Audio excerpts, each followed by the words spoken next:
जब खुद को साबित करने की जद्दोजहद में फिसलते हुए हफ्ते के थकान भरे दिनों के बाद एक स्पेशल वीकेंड आता है तो परिवार का साथ हमारे जीवन को एक नई ऊर्जा से भर जाता है। नमस्कार, मैं निधि। घर परिवार में आपके इस साथ को थोड़ा सा और बेहतरीन बनाने और आपके इस सकारात्मक सी ऊर्जा को और थोड़ा बढ़ाने के लिए हम फिर हाजिर हैं हमारे आज के इस नए अंक में एक नए विषय के साथ, जहां बात आज आपके शब्दों, आपकी भाषा की। तो चलिए जानते हैं हमारा आज का विषय।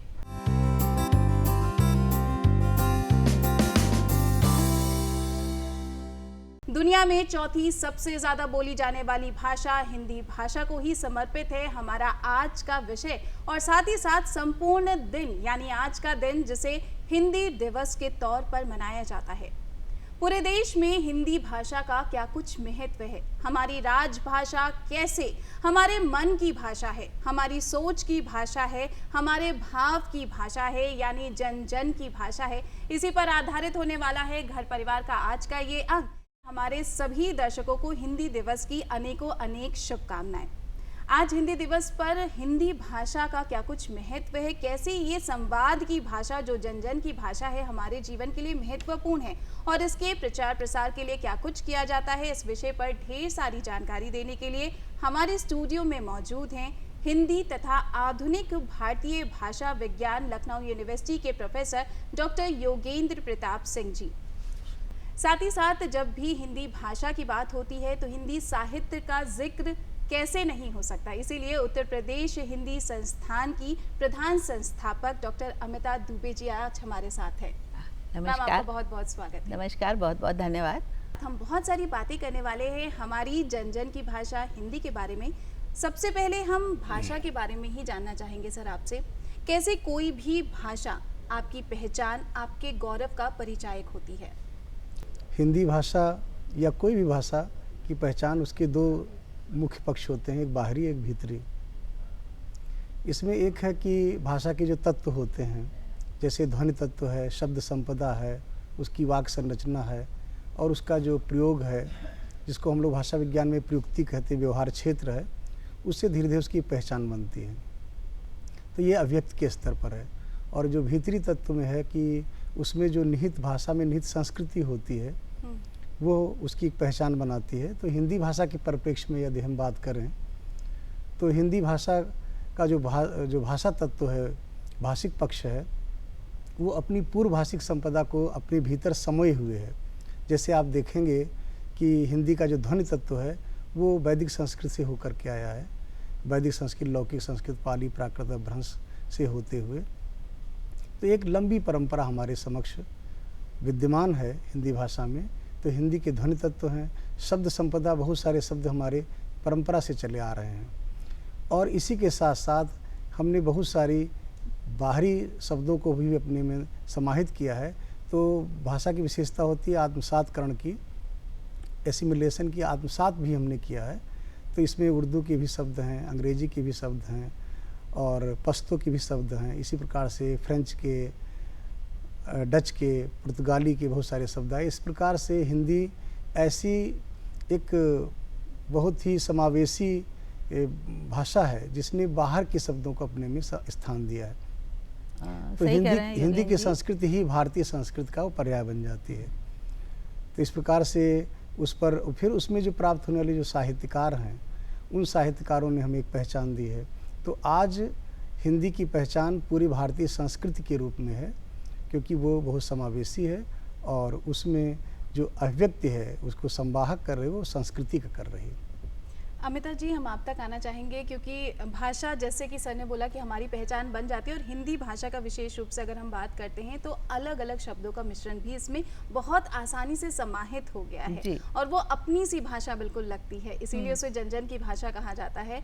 तो अगर हम हिंदी भाषा के इतिहास की बात करते हैं तो ये कितना गौरवपूर्ण रहा है? हिंदी, मेरा मानना है कि हिंदी एक संस्कृति है जो भारत का पूर्ण रूपेण प्रतिनिधित्व करने वाली संस्कृति को अपने अंदर समाहित करने वाली भाषा है जी। अभी मुझे एक संयोग मिला कुछ पढ़ने का, तो मैंने मराठी में ज्ञानेश्वरी गीता का अनुवाद पढ़ा, मराठी में पढ़ा।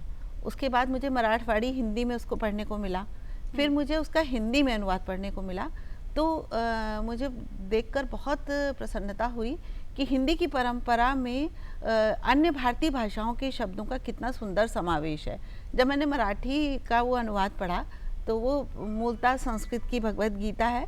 मुझे लगा कि मैं तो पूर्ण रूपेण वही हिंदी पढ़ रही हूँ जो मैंने अपने अध्ययन काल में, अपने लेखन काल में और अपने परिवेश में उसको जाना और समझा है।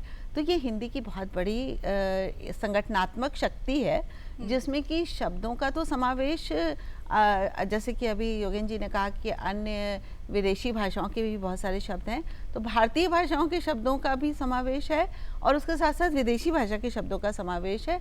और सबसे जो महत्वपूर्ण बात यह है कि हम आधुनिक शब्दों को भी उसमें सम्मिलित कर रहे हैं और हमारा कोई दुराग्रह या पूर्वाग्रह हिंदी भाषा में ये नहीं रहता कि हम इस शब्द से परहेज करेंगे या इसके लिए हम हिंदी का कोई कठिन सा या बिना प्रचलित शब्द उसमें ले लेंगे। हमारी हिंदी इसीलिए समृद्ध है क्योंकि वो अपने अंदर उन भावनाओं को भी समावेशित करती रहती है जो हमें अग्रगामी बनाते हैं। हम तकनीकी के साथ जुड़ते हुए हम उनके शब्दों को संजोना तो चाहते हैं, लेकिन हमारा ये पूर्वाग्रह कभी भी नहीं रहता कि हम तकनीकी के उन शब्दों को एक मुखौल के रूप में प्रयोग करें या उनका प्रयोग करने में अपने को रोकें कि नहीं ये हिंदी के शब्द नहीं है। जो हिंदी में आता है, हिंदी एक समुद्र की भांति है जिसमें चारों तरफ से सारी भाषा रूपी नदियाँ समाहित होती हैं। हिंदी बहुत सरल और आसान भाषा है और ये वो भाषा है जिसमें हम और आप सोचते हैं, अपने इमोशंस को यानी भाव को व्यक्त करते हैं। हिंदी दिवस पर लगातार आज हम बात कर रहे हैं जन जन की भाषा हिंदी के बारे में, क्यों ये इतनी महत्वपूर्ण है और हमारे जीवन में इसके प्रचार प्रसार की क्या आवश्यकता है। तो सर, इससे पहले कि प्रचार प्रसार की बात की जाए और कैसे किया जाए, इन सब पे बात करेंगे, लेकिन हिंदी दिवस मनाने की शुरुआत कब हुई थी, इसके बारे में थोड़ा संक्षेप में हम आपसे जानना चाहेंगे। इसके मूल में भारतीय संविधान का निर्माण सभी जानते हैं कि 1949 को हमारा संविधान बन के तैयार हो गया था, जिसमें कि 14 सितंबर को ये रखा गया कि इसमें हिंदी भाषा को शामिल किया जाना है। उसके बाद फिर 26 नवंबर 1949 की बात आई। 26 नवंबर 1949 तक हमारा संविधान तैयार हो गया।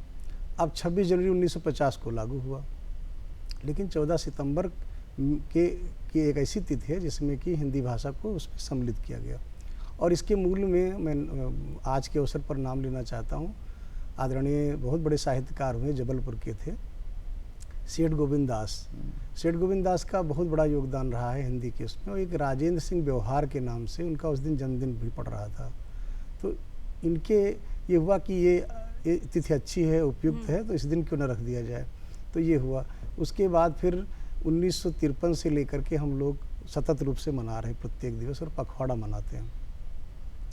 और इस दिन जो है प्रत्येक संस्थाओं में बड़े उत्साह के साथ में हम लोग प्रतियोगिताएं कराते हैं, उपन्यास, कहानी, ये सृजनात्मक लेखन का।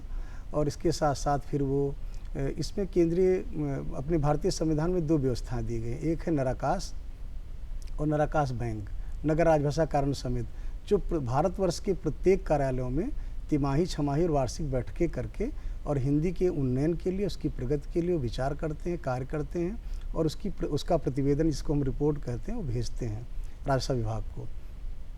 तो हिंदी दिवस जो है वो राजभाषा विभाग के माध्यम से पूरे देश में मनाया जाता है। और इसके अतिरिक्त फिर हम सभी लोग जो हिंदी सेवी हैं, हिंदी अध्येता हैं, जो शिक्षक गण हैं या जो स्वयंसेवी संस्थाएं हैं, जो कवि हैं, कवि लोग, वो सब पूरे उत्साह के साथ इसको मनाते हैं। तो इस प्रकार से वो हमारा एक प्रकार का बहुत ही राष्ट्रीय पर्व और अनुष्ठान के रूप में है और उत्साह से मनाते हैं। ये सबसे मजबूत संपर्क सूत्र के तौर पर कार्य करती है भाषा। और जैसा कि हमने पहले भी हर बार कहा है कि जब भी आपको अपने भाव को व्यक्त करना होता है तो सबसे सरल भाषा का उपयोग करते हैं, और सरल भाषा जब बात आती है भारतीयों के लिए तो वो हिंदी ही बन जाती है। आज हम बात कर रहे हैं घर परिवार में जन जन की भाषा हिंदी भाषा के बारे में। हिंदी दिवस के उपलक्ष्य पर आज ये विशेष कार्यक्रम आप तक लेके आए हैं, लेकिन अब बढ़ चलते हैं हम अपने प्रोग्राम के उस सेगमेंट की तरफ जहां हमारी कोशिश होती है कि किसी न किसी सकारात्मक सी शख्सियत को आप तक रूबरू कराया जाए।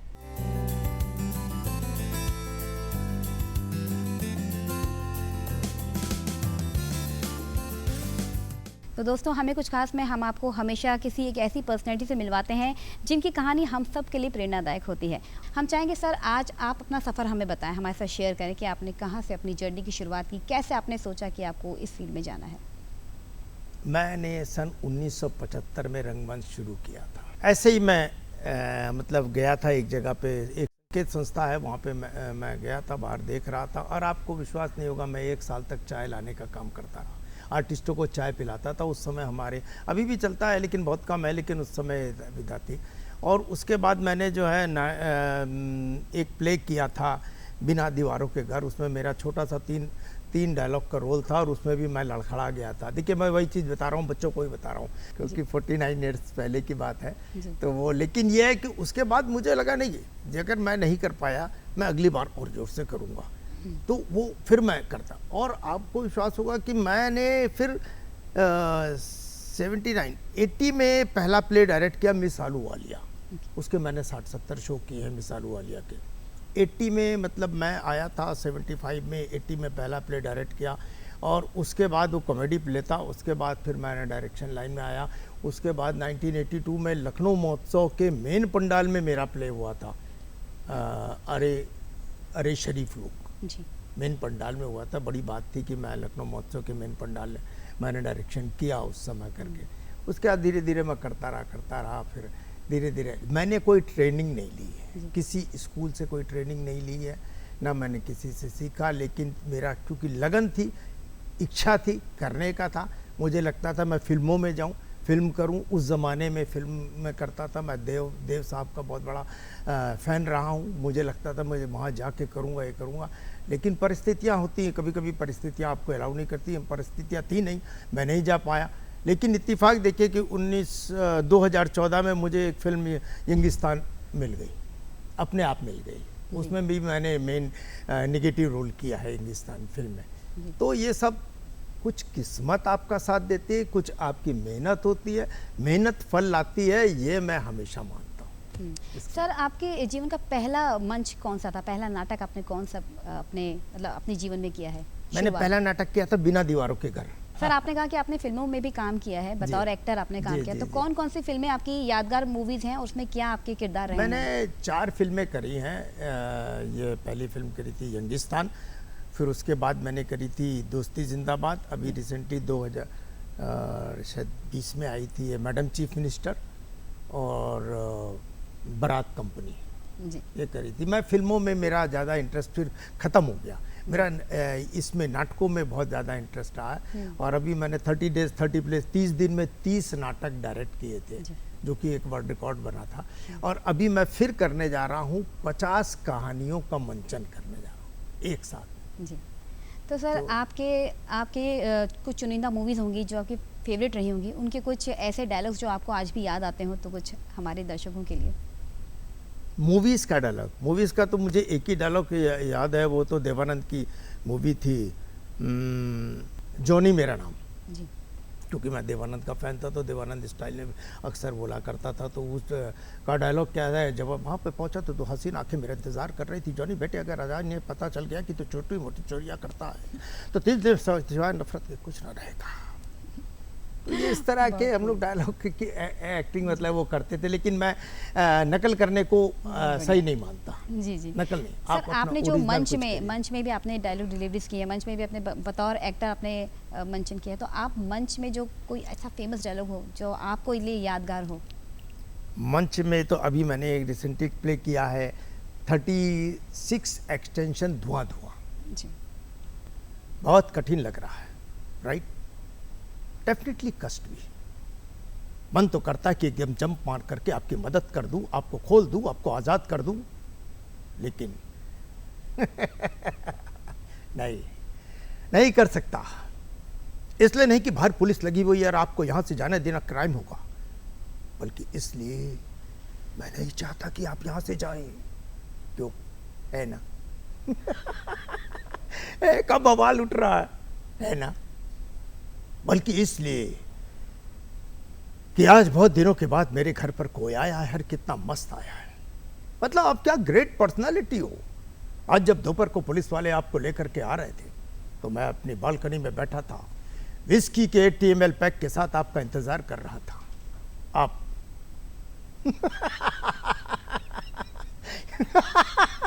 क्या इंटरेस्टिंग लग रहा है आप। मैं कैसा लग रहा हूं? मैं मिस्टर मोहनलाल, इस घर यानी कि 36 एक्सटेंशन का मालिक, सरकारी नौकरी से रिटायर्ड, बिना पत्नी का पति, बिना बच्चों का पिता, एक अकेला आशिक, महा दर्दनाक दिल दहला देने वाला आशिक, धड़कन से भी तेज धड़कने वाला, सितारों की गिनती से भी ज्यादा संख्या में दुख झेलने वाला, निहायत शराबी, हारा हुआ प्रेमी, सुनंदा का प्रेमी। नहीं, सुनंदा तो है नहीं, चली गई छोड़ के। छोड़ा नहीं, मर गई। नहीं, मतलब मर गई। हालांकि जब वो जिंदा थी तब भी मिली नहीं थी। एक पार्लर में काम करती थी। एक दिन रात को लौटते वक्त एक ट्रक ने उसे कुचल दिया और मैं कुछ दर्द है तब से, सब कुछ डार्क। सुनंदा है, यही है, इसी घर में मौजूद है। सॉरी सर, मतलब रोंगटे खड़े कर देने वाला है आपका एक्ट। वाकई में इसका कोई तोड़ नहीं। मतलब आपने जो अदाकारी की है वो समझ सकते हैं हम कि कितना अच्छा आपका जर्नी रही है। ऐसा कुछ नहीं है, नहीं तो सर, हम लोग बहुत प्रैक्टिस, देखिए उम्दा, सब प्रैक्टिस से ही बहुत होता उम्दा। है। जैसे आपने रंगमंच का जब भी फील्ड चुना तो आपके घर वाले आपके साथ थे या वो इसके अगेंस्ट थे कि आपको नहीं चुनना चाहिए? ये बड़ा इम्पोर्टेंट प्रश्न है। मैं आपको बताऊं, मैंने 3 नौकरियां छोड़ दी केवल रंगमंच के चक्कर में। 1977 में जो ये पुरानी टेहरी है, आप लोगों ने टेहरी सुना होगा, टेहरी डैम बना हुआ है बहुत बड़ा, उससे पुरानी टेहरी में था, वहाँ मैं सर्विस करता था। मैं यहाँ पे पब्लिक एडमिनिस्ट्रेशन डिपार्टमेंट में था लखनऊ यूनिवर्सिटी में। उसके बाद मैं फिर नरेंद्रा एक्सप्लोसिव लिमिटेड देहरादून में PRO भी रहा। उसके बाद मेरी पोस्टिंग यहाँ पे हुई रायबरेली शुगर फैक्ट्री में as a labour welfare officer, और मैंने सारी नौकरियाँ छोड़ दी। उस समय हमारे टाइम में नौकरियाँ थोड़ा कठिन नहीं होती थी जैसे आज है, नौकरियाँ मिलना बहुत मुश्किल है, लेकिन हमारे टाइम में नौकरी मिलना उतना मुश्किल नहीं होता था। अगर आप कैपेबल है तो मिल जाती थी। मैंने तीनों नौकरी छोड़ी। रंगमंच का मेरे को भूत सवार था, मुझे फिल्मों में जाने का बड़ा शौक़ था, वो सब भूत शौक़ सब खत्म हुआ।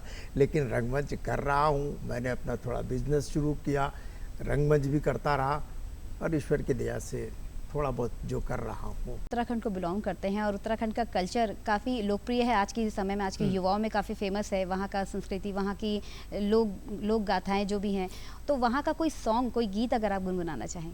देखता हूँ, कोशिश करता हूँ। मैं गाना तो इतना नहीं आता, अब हो सकता है वर्डिंग भी हो, क्योंकि मैं उत्तराखंड को बिलोंग ज़रूर करता हूँ, लेकिन मेरी पैदाइश लखनऊ की है जी। और मेरी बोली में भी, अब देखिए जैसे भाव की बात है, बोली में भी आपको लखनऊ का अंदाज नज़र आएगा।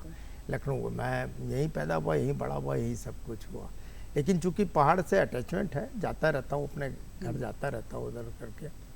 तो एक छोटा सा मैं गुनगुनाता हूँ, देखिए गीत है इसका है। और पानी का पनेरामा गुगती घरों दी, बोई तेरी याद म्यारी जुकुड़ी जरों दी। पानी का पनेरामा गुगती घरों दी, बोई तेरी याद म्यारी जुकुड़ी जरों दी। सर बहुत बढ़िया। आपने कहा आपको नहीं आता, पर आपने बहुत अच्छा गाया, बहुत अच्छा गुनगुनाया है आपने जो भी। बढ़ चलते हैं हम आज अपने विशेष दिवस के बारे में, जिसके बारे में हम बात कर रहे हैं, हिंदी दिवस के बारे में, और साथ ही साथ हिंदी भाषा के प्रचार प्रसार के बारे में। अमिता जी, हम आप तक आना चाहेंगे क्योंकि आप हिंदी साहित्य से लगातार जुड़ी हुई हैं, तो हिंदी साहित्य की तरफ आपका रुझान कैसे हुआ और कब से इस सफ़र की शुरुआत हुई? मैं हिंदी साहित्य के प्रति अपने पूर्ववर्ती रचनाकारों को पढ़ते हुए आगे बढ़ी। और ये संभवतः सभी साहित्यकारों के साथ ऐसा होता है। मैं आज हिंदी दिवस पर भारतेंदु हरिश्चंद्र जी का बहुत सम्मान के साथ याद करना चाहती हूँ, स्मरण करना चाहती हूँ, जिनकी ये पंक्तियाँ हम सबके जीवन का आधार हैं। निज भाषा उन्नति अहे, सब उन्नति को मूल, निज भाषा ज्ञान के मिटत न हियो को सूल। तो ये जो 19वीं शताब्दी में जब भारतेंदु हरिश्चंद्र जी कह रहे थे कि हिंदी नई चाल में ढल रही है, तो वो उस हिंदी की बात कर रहे थे जो आज परिष्कृत होकर, परिमार्जित होकर साहित्य के रूप में, भाषा के रूप में, टेक्नोलॉजी की भाषा के रूप में और विभिन्न विषयों की भाषा के रूप में हम सबके सामने है। हिंदी साहित्य के प्रति मेरा जो झुकाव था वो संभवतः बचपन से ही प्रारंभ हो गया था और मैंने विज्ञान की पढ़ाई की इंटरमीडिएट तक, और उसके बाद हिंदी से विशेष लगाव और बढ़ता चला गया। और फिर मैंने जो स्नातक स्तर पर हिंदी और अर्थशास्त्र और गणित की पढ़ाई करते हुए हिंदी साहित्य में एमए किया, फिर पीएचडी की। तो इस प्रकार और जो मेरे जीवन का महत्वपूर्ण हिस्सा बना वो हिंदी संस्थान में मेरा पदार्पण था। बड़े बड़े साहित्यकारों के बीच उठना बैठना और उनके साथ साहित्य के संस्कारों को जीना, ये मेरे जीवन का लक्ष्य बन गया। और तभी शायद कुछ अंकुरण साहित्य का हुआ। अन्य साहित्यकारों की भांति मेरा भी प्रारंभ कविता के माध्यम से हुआ।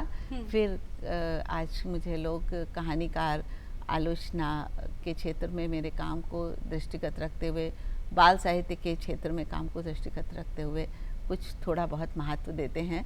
तो ये माँ सरस्वती, माँ भगवती की अनुकंपा है, जिनके प्रकाश से मेरा जीवन प्रकाशित है, मेरी लेखनी समृद्ध हुई है। और मेरी कहानियों को पढ़कर अक्सर से पाठकों के मन में ये विचार आता है कि शायद ये मेरी कहानी है, तो ये उन्हीं की प्रेरणा है।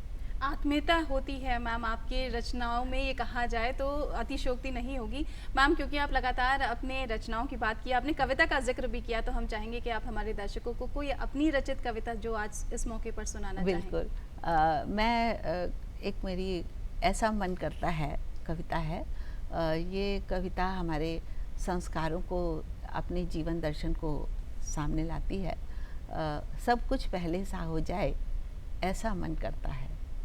आज जब हिंदी दिवस की हम बात कर रहे हैं तो मेरा मन करता है कि जो दृढ़ता, स्वतंत्रता से पूर्व हिंदी को आगे ले जाने के लिए हमारे राजनेताओं के मन में, हमारे साहित्य प्रेमियों के मन में, साहित्यकारों के मन में थी, वही दृढ़ता की आवश्यकता आज स्वतंत्रता का अमृत वर्ष मनाने के बाद हमारे मन में भी होनी चाहिए। तो उन्हीं को केंद्र में रख के मैं ये बात कहती हूँ, सब कुछ पहले सा हो जाए ऐसा मन करता है, सूरज पश्चिम से उगाए ऐसा मन करता है, ऐसा मन करता है।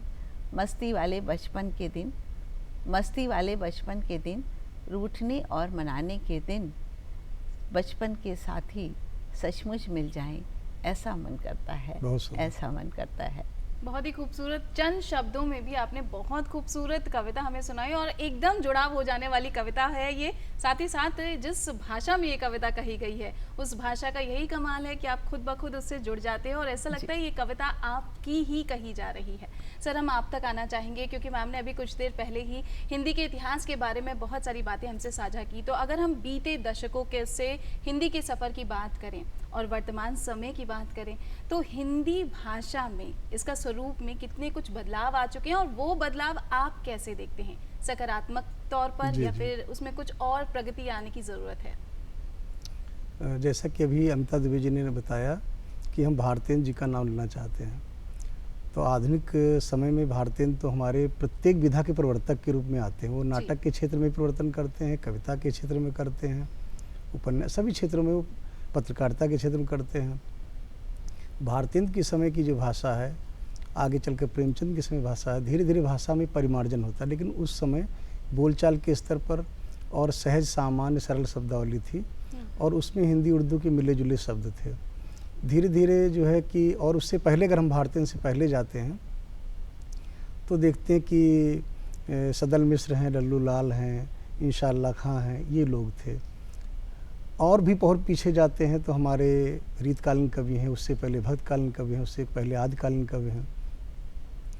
हिंदी साहित्य में सरहपा और पुष्पदंत का नाम लिया जाता है, और ये वो समय है जब अपभ्रंश का जो शुद्ध रूप जा रहा है और देसी रूप सामने आ रहा है। इसमें रास ग्रंथ भी लिखे गए जो जैन काव्य हैं, ऐसे ही नाथों और सिद्धों का काव्य लिखा गया। लेकिन धीरे धीरे चल करके फिर हमारे यहाँ जो है जनपदीय भाषाओं में जो है ब्रज और अवधी का साहित्य आ गया, जिसमें हम रीतकाल भतकाल पूरा जाता है। लेकिन जैसा अनीता दुबे जी कह रहे थे ना कि भारतेंद्र जी का नाम, तो भारतेंद्र जी के समय में ब्रज का भी अस्तित्व है, अवधी भी है और हमारी खड़ी बोली भी है। तो खड़ी बोली धीरे धीरे अस्तित्व में आ रही है। अब यहाँ से बदलाव शुरू होता है खड़ी बोली के आने से, और धीरे धीरे इसका एक मानक रूप हमारे सामने आने लगता है। आज जो है हिंदी खड़ी बोली का वह मानक रूप जो कि हम दूरदर्शन में बोल रहे हैं, ऐसे आकाशवाणी रेडियो में, पत्र पत्रिकाओं में, और यही नहीं, जो देश के बाहर इसको हम देशांतरी हिंदी कहते हैं या भारतेतर साहित्य से जो कहते हैं, और जिसके कि प्रवासी साहित्य भी कहा गया है, भारत के बाहर जो लोग हैं, और जिसमें मॉरिशस, सूरीनाम, त्रिनिदाद, गयाना या अमेरिका में बहुत सारे लोग हिंदी के लोग हैं। तो धीरे धीरे हिंदी का जो परिविस्तार हुआ, उसका क्षेत्र व्यापक हो रहा है, वो इस नाते क्योंकि खड़ी बोली हिंदी का मानक स्वरूप, इसी के साथ साथ उसका जो जनपदीय रूप भी विद्यमान है। आज लोग अवधी ब्रज में कर रहे हैं, तो दोनों छोर हमारे लिए महत्वपूर्ण हैं। इसीलिए हम देखो इंटरनेशनल मदर लैंग्वेज डे, अंतर्राष्ट्रीय मातृभाषा दिवस मनाते हैं, जो 21 फरवरी को मनाया जाता है, और 21 फरवरी और इसके बाद विश्व हिंदी दिवस 10 जनवरी को मनाते हैं, और हम हिंदी दिवस मना रहे हैं 14 सितंबर को। तो 3 स्थितियां होंगी हमारे सामने। एक है कि हम मातृभाषा के रूप में इन बोलियों को सुरक्षित रखें, हिंदी दिवस में खड़ी बोली मानक हिंदी का जो स्वरूप जो राजभाषा संविधान में व्यवहृत है उसको सुरक्षित रखें, और विश्व फलक के स्तर पर हिंदी को सुरक्षित रखें। तो ये तीनों दिवस हमारे लिए महत्वपूर्ण, 10 जनवरी, 21 फरवरी, 14 सितंबर। अब तकनीकी के माध्यम से आप देखेंगे कि अभी 2 साल पहले 2022 में माननीय गृह मंत्री जी ने जो है वहाँ एक बड़ा अधिवेशन अहमदाबाद में हुआ, और उसमें कहा गया कि हम अनुवाद के माध्यम से हिंदी को और समृद्ध करें, जो भारतीय भाषाओं का ज्ञान है और जो बाहर का ज्ञान है। इसलिए वो कंठ 2.0 जिसको अनुवाद सारथी कहा गया, तो इससे हमारे सामने हिंदी भाषा का जो स्वरूप बदलने वाला है, और तमाम प्रकार के नए ऐप आ रहे हैं। स्लैक ऐप है, इसी प्रकार से जो है पॉडकास्ट आ गया है, और आप देखेंगे कि आर्टिफिशियल इंटेलिजेंस का भी रोल है, उसकी भूमिका है। तो धीरे धीरे ये जो प्रौद्योगिकी के माध्यम से हमारे हिंदी में एक बदलाव का रूप आ रहा है, और हिंदी समृद्ध हो रही है। और वो ज्ञान विज्ञान के प्रत्येक क्षेत्र में, विज्ञान है, चिकित्सा है, इंजीनियरिंग है, जहाजरानी है, उड्डयन है, विदेशी मामले हैं, वाणिज्य है, इन क्षेत्रों में भी हिंदी आ रही है। तो ये बहुत सुखद है ये, और इसके लिए जो हम देख रहे हैं कि इसमें तकनीक का बहुत बड़ी भूमिका है। अमिता जी, आप कुछ कहना चाह रहे थे? मैं ये कह रही थी कि हमारी हिंदी की जो समृद्धि है वो उसकी बोलियों से भी बहुत है, और उन जैसे अभी आपने बात की अवधी, ब्रज, भोजपुरी, बुंदेली और अन्य राजस्थानी, बहुत सारी, जब हम मीरा को पढ़ते हैं तो हम अनायास ही राजस्थानी संस्कृति में चले जाते हैं। जब मेरा तो गिरधर गोपाल दूसरों ना कोई कहती हैं, लेकिन ये जो बोलियां हैं ये हमारी हिंदी को और अधिक समृद्ध करती हैं, और इनमें जो सरसता है वो हमें लोक साहित्य और लोक भाषा से भी मिलती है। जो हमारा लोक साहित्य है वो उतना ही महत्वपूर्ण है हिंदी के विकास में। जो आज हम समृद्ध हिंदी की बात करते हैं तो उसमें लोक साहित्य, लोक परंपराएं और लोक भाषा ने भी उस संरक्षण को बहुत अधिक महत्वपूर्ण तरीके से अपने अंदर संरक्षित किया, क्योंकि लोक परंपराएं हमें अपने पूर्वजों से प्राप्त होती हैं। हम दादी नानी की परंपरा में जाते हैं तो बहुत सारी लोक कथाएं, लोक कहानियाँ, लोक गीत, लोक काव्य, बहुत कुछ हमें मिलने को। जब हम आला की बात करते हैं तो कितना आज भी वही उत्साह भर जाता है जो आला उदल के समय में रहा होगा उनकी चर्चा करते समय, और वो सुन के भी आपके अंदर वो वही उत्साह आ जाता है। तो हिंदी केवल एक अध्ययन की भाषा नहीं है, हिंदी हमारे जीवन की भाषा है। इसमें हम अपना लोक जीवन भी ढूंढते हैं। हिंदी हमारे साहित्य की भाषा है, लेकिन साहित्य की भाषा, अध्ययन की भाषा, लोक की भाषा कभी कभी अलग भी होती है और कभी कभी बिल्कुल एक दूसरे से समाहित होती हुई भी दिखाई देती है। तो हिंदी की सबसे बड़ी जो विशेषता है वो यही है कि ये सब जन जन की भाषा इसलिए बन पाई क्योंकि साहित्य की भाषा, शिक्षा की भाषा, तकनीकी की भाषा और उसके साथ साथ जनजीवन की भाषा भी हिंदी हो गई। इसीलिए हिंदी आज विश्व फलक पर बिंदी की तरह शोभायमान है। बहुत खूबसूरत बात कही अमिता जी ने कि हिंदी हमारी संस्कृति की भाषा है, हमारी संपदा की भाषा है और हम सब की भाषा है। जब भी आप कोई चीज़ हिंदी में सुनते हैं तो अपने आप ही उससे कनेक्ट हो जाते हैं, यानी अपने आप ही एक ऐसा रिश्ता महसूस करते हैं जैसे कि वो आपसे ही जुड़ा हुआ हो।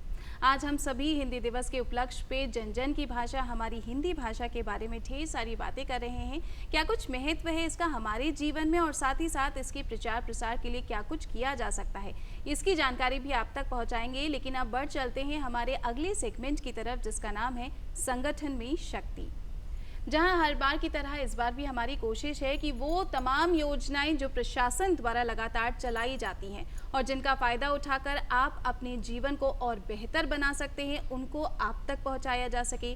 ऐसी ही एक बहुत ही बखूबी योजना कार्य करने में सक्षम साबित हो रही है, जिसका नाम है उत्तर प्रदेश राज्य ग्रामीण आजीविका मिशन योजना, जिससे जुड़कर लगातार अलग अलग गांव के लोग अपने जीवन को बेहतर बनाने में सक्षम हो पा रहे हैं। कई सारी महिलाएं हैं जो इसके अंतर्गत चल रही विभिन्न योजनाएं, जैसे बीसी सखी है, जैसे स्वयं सहायता समूह है, इससे जुड़कर अपने जीवन को और बेहतर बना रही हैं। ऐसी ही कुछ महिलाओं की सशक्त होती कहानी को लेकर, साथ ही साथ ऐसे ही एक खूबसूरत से गांव को लेकर हम फिर आप तक पहुंचे हैं अपने इस सेगमेंट में।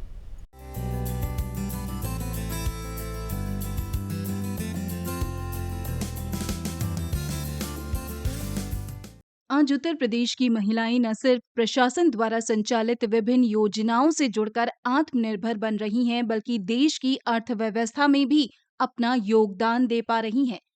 महिलाओं की पहचान और सशक्तिकरण की राह को आसान बनाती ऐसी ही योजना है दीनदयाल अंत्योदय योजना, राष्ट्र ग्रामीण आजीविका मिशन, जो अपने सतत ग्रामीण विकास के लक्ष्य की पूर्ति हेतु लगातार प्रयासरत है। कैसे इस योजना के क्रियान्वयन से ग्रामीण क्षेत्रों की सूरत और आजीविका स्तर में बदलाव आ रहा है, आज यही जानने के लिए हम आ पहुंचे हैं बीकेटी के अस्ती गांव में। योजना के अंतर्गत गरीब ग्रामीण परिवारों की महिलाएं संगठित हो अलग अलग समूहों या सामुदायिक संस्थाओं से जुड़कर स्वयं के लिए रोजगार प्राप्त कर सकती हैं। तो वहीं अनेकों महिलाएं योजना के अंतर्गत मिल रही ऋण सुविधा का लाभ उठाकर स्वयं का रोजगार स्थापित करने में भी सक्षम हो पा रही हैं। हमने सरकार से कहा हमको लोन दिला दीजिए, हम दुकान खोलेंगे।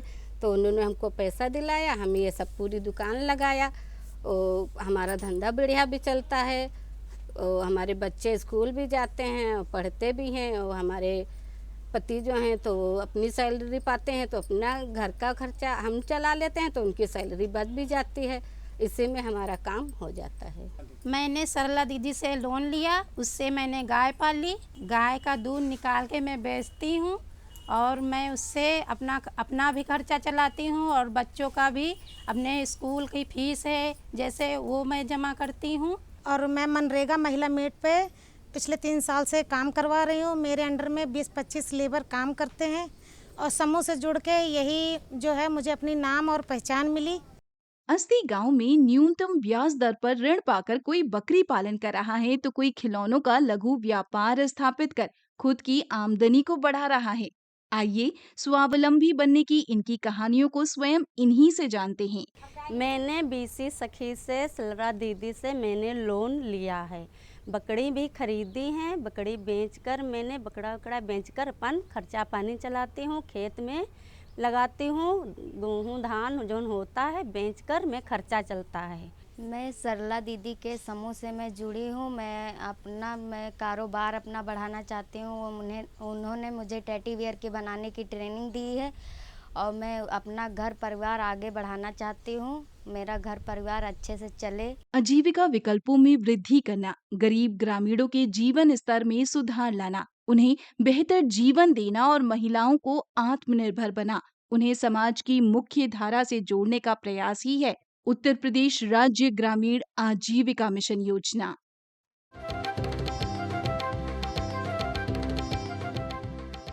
तो उम्मीद करते हैं कि हमारी ये कोशिश कि गांव-गांव की बदलती सूरत को आप तक पहुंचाया जा सके और प्रशासन द्वारा अलग-अलग योजनाओं का क्या कुछ लाभ उनको मिल पा रहा है, कैसे उन्हें सक्षम बना रहा है, इसकी कहानियां आप तक जोड़ी जा सके। इस प्रयास को आगे भी जारी रखेंगे हम इस सेगमेंट में, लेकिन अब पुनः हम लौटते हैं अपने आज के विषय पर। और क्योंकि अमिता जी, आप बाल साहित्य की बात आपने कुछ देर पहले की कि आप वो भी करती हैं, और जब हम आधुनिक समय की बात कर लेते हैं तो पठन पाठन के क्षेत्र में यानी हमारे एजुकेशन सिस्टम में हिंदी को स्थान देना और अनिवार्य करना कितना ज़्यादा महत्वपूर्ण है अपनी संपदा को संजोने के लिए। बहुत अच्छी बात की आपने निधि। मैं एक बाल पत्रिका का संपादन भी करती हूँ और बड़ों की भी पत्रिका का एक संपादन मेरे द्वारा होता है, तो वो साहित्यिक पत्रिका है।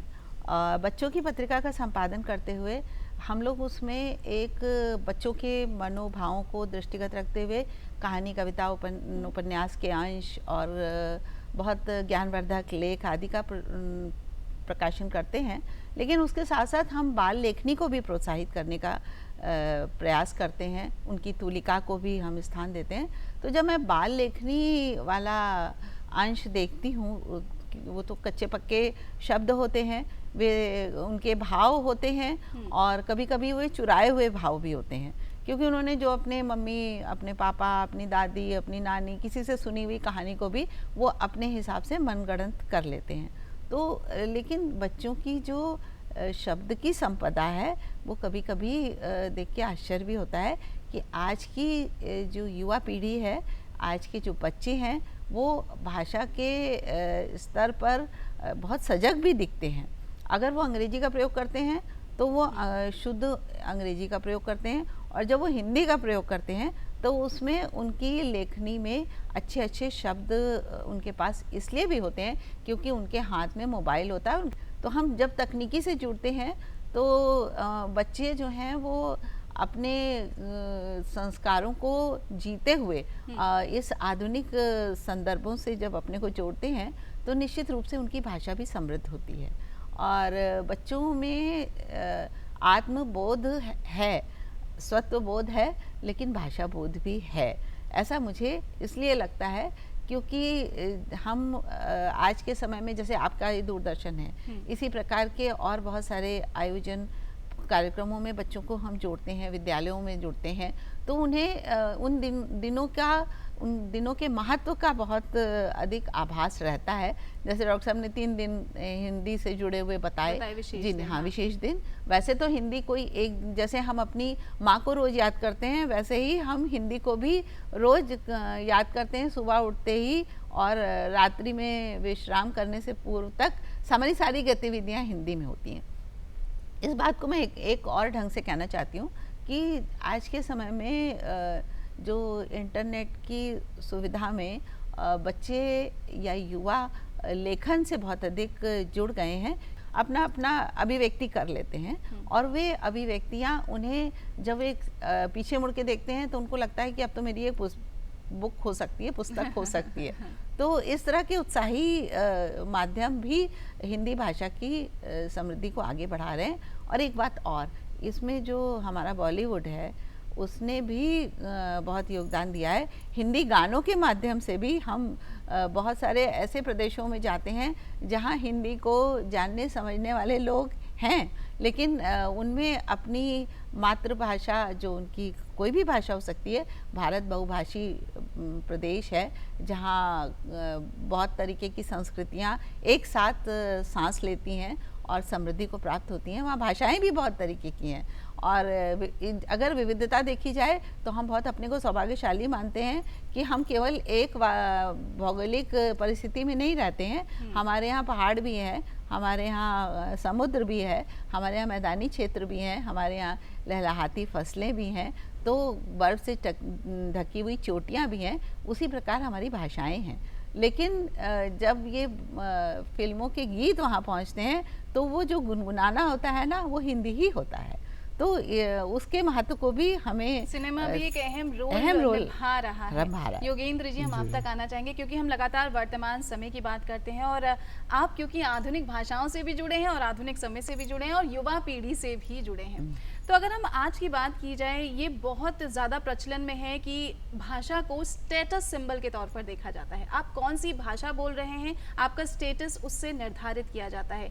ऐसी परिस्थिति में हिंदी को कितना प्रभाव पड़ा है, क्या कुछ बदलाव आया है और लोगों की इस मानसिकता में कैसे परिवर्तन लाया जा सकता है? ये बहुत ही सामान्य मतलब आजकल सवाल है कि शायद अंग्रेजी बोलने से एक प्रभाव पड़ जाता है, आपका ये कहना है।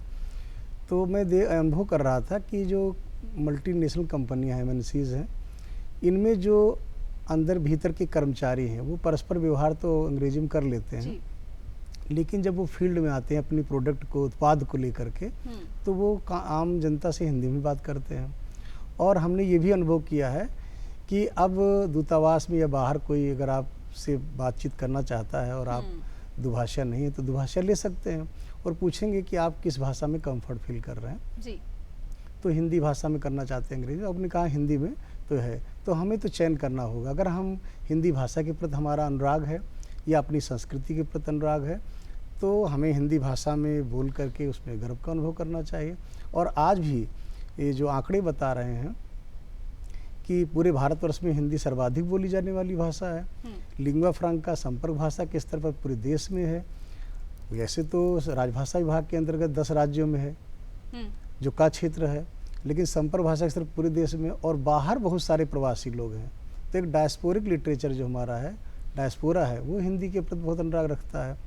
और आप देखेंगे कि अब तो भारतीयों का कई देशों में वहाँ के शासन प्रशासन में प्रतिनिधित्व मिल रहा है, चाहे सुनुक जी को ले लीजिए, ब्रिटेन में ऐसे बहुत सी जगहों पर हैं। तो हिंदी की स्थिति बहुत सुदृढ़ है। और जहाँ तक रही बातचीत की बात, तो हिंदी में बात करके आप देखेंगे कि कहा जाता कि अपने पूर्व प्रधानमंत्री अटल बिहारी वाजपेयी की ख्याति इसीलिए मिली कि वो हिंदी में वो बोले, तो उसमें व्यक्ति को हिचक नहीं करना चाहिए। और फिर हम एक आंकड़ा रखना चाहेंगे, जर्मनी का देख लें। मुझे नॉर्वे जाने का अवसर मिला, डेनमार्क जाने का। नॉर्वे में हर आदमी अपनी भाषा में बात करता है और उच्च शिक्षा में भी अपनी, वो नॉर्वेजियन में भी लोग डॉक्टर हैं, वहाँ पर इंजीनियर हैं। तो ये सुखद है। और इस माध्यम से, दूरदर्शन के माध्यम से मैं अपने दर्शकों को बताना भी चाहता हूँ कि भारत सरकार का जो शिक्षा मंत्रालय है, उन्होंने एक बड़ी अच्छी पहल की है। और मैं अभी दिल्ली में गया था और हमारे लखनऊ विश्वविद्यालय को नोडल सेंटर बनाया गया, लखनऊ विश्वविद्यालय को, मैं उसका प्रतिनिधि भी हूँ, रिप्रेजेंटेटिव हूँ। तो इधर उत्तर भारत में ये है कि हिंदी माध्यम से पुस्तकें लिखी जा रही हैं, इसकी तैयारी चल रही है। और जो गांधी जी का सपना था कि मातृभाषा को हम उच्च शिक्षा में लाएं, तो हिंदी माध्यम से स्नातक में लोग पढ़ें, इंजीनियरिंग में पढ़ें, मेडिकल करें, इसकी पहल हो गई है। तो अभी प्रथम दृष्टया प्रथम सोपान पर कला वर्ग में, मतलब सोशल साइंस में और विज्ञान में और वाणिज्य में हिंदी की पुस्तकें, फिर हम धीरे धीरे आगे बढ़ करके, भारत सरकार की एक संकल्पना है कि इंजीनियरिंग की पढ़ाई भी हिंदी में होगी। और आप देखेंगे कि मैनेजमेंट प्रबंधन की पढ़ाई भी होगी। तो उस शिक्षा में और आगे चल करके, और ज्ञान विज्ञान के प्रत्येक क्षेत्र में हिंदी। तो अब हम सभी को, जो भारतवासी हैं उनको, और ख़ास करके हिंदी भाषी जो हैं, उनको इसके लिए तैयार रहना है। और ये सुखद सूचना है कि हिंदी माध्यम से रोजगार की अनंत संभावनाएं आ रही हैं और हम सबको हिंदी अपना लेनी चाहिए। परिवर्तन लगातार आ रहा है और ये परिवर्तन सकारात्मक दिशा की ओर बढ़ रहा है। ये सुनने और जानने में बड़ा ही अच्छा लग रहा है, क्योंकि हिंदी भाषा के प्रचार प्रसार के लिए लगातार प्रशासन भी कार्य कर रहा है। और ये हम सब का जिम्मेदारी भी है और अधिकार भी कि हम अपनी भाषा को बोलने में कभी भी हिचके नहीं। हिंदी भाषा लगातार हम कहते हैं कि हमारे भाव की भाषा है, हमारी सोच की भाषा है, हमारे मन की भाषा है। और हिंदी के प्रचार प्रसार के लिए ही आज का दिन यानी हिंदी दिवस मनाया जाता है। अलग अलग कार्यशालाएं चलाई जाती हैं, अलग अलग प्रोग्राम्स बनाए जाते हैं। तो हम सभी के जीवन में हिंदी भाषा का एक महत्वपूर्ण हिस्सा मौजूद है और ये हम सब की पहचान है, गौरव का विषय है और हम सब भारतीयों की पहचान इसी भाषा से होती है। लगातार हिंदी भाषा के महत्व पर हम जानकारी आप तक पहुँचा रहे हैं, लेकिन ये जानकारियों के साथ साथ हमारा अलग अलग जो सेगमेंट का हिस्सा होता है उसे भी आप तक जोड़ना अत्यंत ही महत्वपूर्ण है। इसीलिए हम बढ़ चलते हैं अपने अगले सेगमेंट की तरफ, जहां हमारी कोशिश होती है उन छोटे छोटे से उपाय को आप तक पहुंचाने की जो आपकी रोज़मर्रा के जीवन को आसान बना सकते हैं, हमारे सेगमेंट टिप्स में। और आज बात पोषण माह के बारे में। जी हाँ, अगर आपको पता हो या नहीं भी पता हो तो हम आप तक पहुंचा देते हैं कि ये जो महीना सितंबर का महीना चल रहा है, इसे पोषण माह के तौर पर मनाया जाता है। और एक हेल्दी बैलेंस डाइट अगर आप लेते हैं तो आपका मन भी हेल्दी रहता है और तन भी हेल्दी रहता है। तो आपको अपनी डाइट में क्या कुछ शामिल करना चाहिए, यही हम आज टिप्स में आप तक पहुंचा रहे हैं।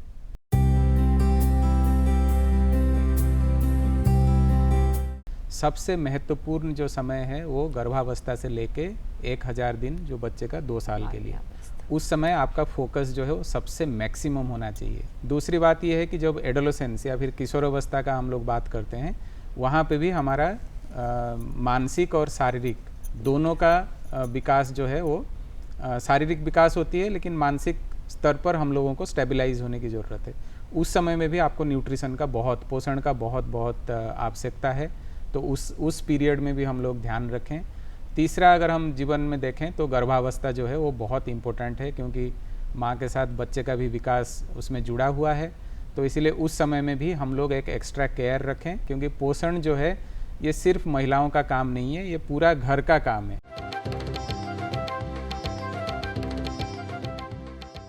हम बढ़ चलते हैं आगे। और सर, क्योंकि हिंदी भाषा और हिंदी दिवस के बारे में लगातार बातें कर रहे हैं हम, तो जब अलग अलग योजनाएं और प्रोग्राम्स के बारे में बात की जाती है तो हिंदी दिवस के उपलक्ष्य में क्या कुछ कार्यक्रम चलाए जाते हैं? एक चीज़ तो कि सरकारी संस्थाओं में हम लोग जो बैठ के पखवाड़ा मनाते हैं, उसमें तिमाही, छमाही और वार्षिक के कार्यक्रम चलते हैं। तो पखवाड़े में जो हमारे अलग अलग कार्यालयों के जो कर्मचारी, जिनको उस समय प्रशिक्षण करता, मतलब प्रशिक्षु मान लेते हैं, तो मुझे जाने का अवसर मिलता है। मैंने देखा कि वो लोग बड़े, एक तो गृह पत्रिकाएं निकालते हैं, हाउस जर्नल जिसे कहते हैं, हर विभाग पत्रिकाएं निकालता है, और उसमें जो है प्रतियोगिताएं भी करते हैं, कविता, कहानी, उपन्यास, सृजनात्मक लेखन करते हैं। इसके साथ साथ जो स्वयंसेवी संस्थाएं हैं वो कवि सम्मेलन के माध्यम से और ऐसे तमाम, और विश्वविद्यालय के स्तर पर, महाविद्यालय स्तर पर, तो ये आयोजन तमाम ऐसे मनाए जाते हैं जिस पर कि हिंदी की संवर्धना के लिए, उसके संप्रसार के लिए, तो इसको एक उत्सव की तरह हम मनाते हैं। तो स्वयंसेवी संस्थाएं मना रही हैं, बहुत सारे, जो भोजपुरी ब्रज की बात अनीता जी कह रहे थे, अवधि की, इन लोगों ने अपनी अपनी संस्थाएं बना रखी हैं, इनके अपने बैनर्स हैं, इनकी बैठकें करते हैं। तो ये लोग, और विश्वविद्यालय महाविद्यालय के स्तर पर और केंद्रीय कार्यालय के स्तर पर, इसको हमने कहा ना कि नराकाश और नराकाश बैंक, नगर राजभाषा कार्यान्वयन समिति, तो इनके अंतर्गत ये लोग अपना कार्य करके फिर राजभाषा विभाग को रिपोर्ट देते हैं। तो ये पूरे पखवाड़े भर चलता है, फिर वर्ष भर तिमाही, छमाही, वार्षिक रिपोर्ट लिखते हैं। तो ये एक प्रकार से एक सतत प्रक्रिया है और उसका ये पालन करते हैं। लगातार प्रयास चलता रहता है, लगातार कार्यक्रम आयोजित किए जाते रहे हैं। अमिता जी, अब क्योंकि प्रोग्राम के अंत की तरफ हम बढ़ चले हैं, तो चलते चलते कोई एक छोटी सी कविता जो आज के विषय या आज के दिन के लिए विशेष रही हो आपके पास, जो आप हमें सुनाना चाहें? हाँ, बिल्कुल। तो नित्य नए शब्दों से, नित्य नए शब्दों से, नित्य नए भावों से करूँ मैं तुम्हें नमन, करूँ मैं तुम्हें नमन। मन में अभिलाषा है, गौरवशाली भाषा है, मन में अभिलाषा है, गौरवशाली भाषा है, विश्व में मिले नमन, विश्व में मिले नमन, करूँ मैं तुम्हें नमन, करूँ मैं तुम्हें नमन के साथ मैं अपनी उस परंपरा को, उस साहित्यिक परंपरा को भी नमन करना चाहती हूँ, जहाँ से हमें विरासत में बहुत समृद्ध परंपरा मिली है। और तुलसीदास जी की पंक्तियों में, कीरत भनित भूति भल सोई, सुर सरिसम सब कहाँ हित होई, की भावना से साहित्य सृजन में रत सभी शुभेच्छुकों को, सभी साहित्यकारों को हिंदी दिवस की शुभकामनाएं मैं देना चाहती हूँ आपके कार्यक्रम के माध्यम से। बहुत बहुत शुक्रिया मैम। सर, हम आप तक आना चाहेंगे, चलते चलते आप क्या कुछ संदेश हमारी युवा पीढ़ी को और तमाम दर्शकों को देना चाहेंगे? मैं यही कहना चाहता हूँ कि आप लोग अधिक से अधिक हिंदी का प्रयोग करें, हिंदी को अपनाएं, और हमारे बहुत सारे ऐसे साहित्यकार हैं जो हिंदी क्षेत्र से नहीं भी जुड़े हैं, तमाम सचिवालय में हैं या ऐसे बहुत से क्षेत्रों में, ज्ञान विज्ञान के और तमाम अनुशासनों में, डिसिप्लिन्स में हैं।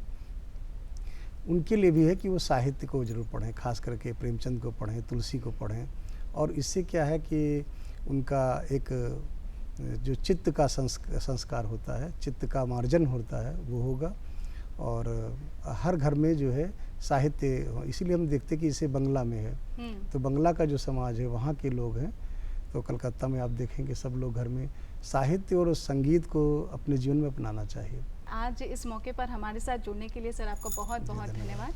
मैम आपको बहुत बहुत धन्यवाद। बहुत बहुत धन्यवाद। हिंदी हमारी सभी उन्नतियों का आधार है, क्योंकि ये हमारी संस्कृति, हमारी संपदा, हमारी धरोहर से जुड़ी हुई है। हिंदी भाषा को बोलने से आपको कोई कम नहीं आंकेगा, तो अपने अंदर अपने मन की इस झिझक को हमेशा बाहर निकालिए और पूरे गौरव के साथ हिंदी भाषा का प्रयोग भी करिए और उसे बोलिए भी, उसके प्रचार प्रसार में अपना योगदान भी देते रहिए। इसी उम्मीद के साथ घर परिवार के आज के इस अंक को हम यहीं विराम देते हैं। पुनः एक नए विषय के साथ, कुछ नई शख्सियत के साथ हम फिर आपसे करेंगे मुलाकात। तब तक के लिए नमस्कार।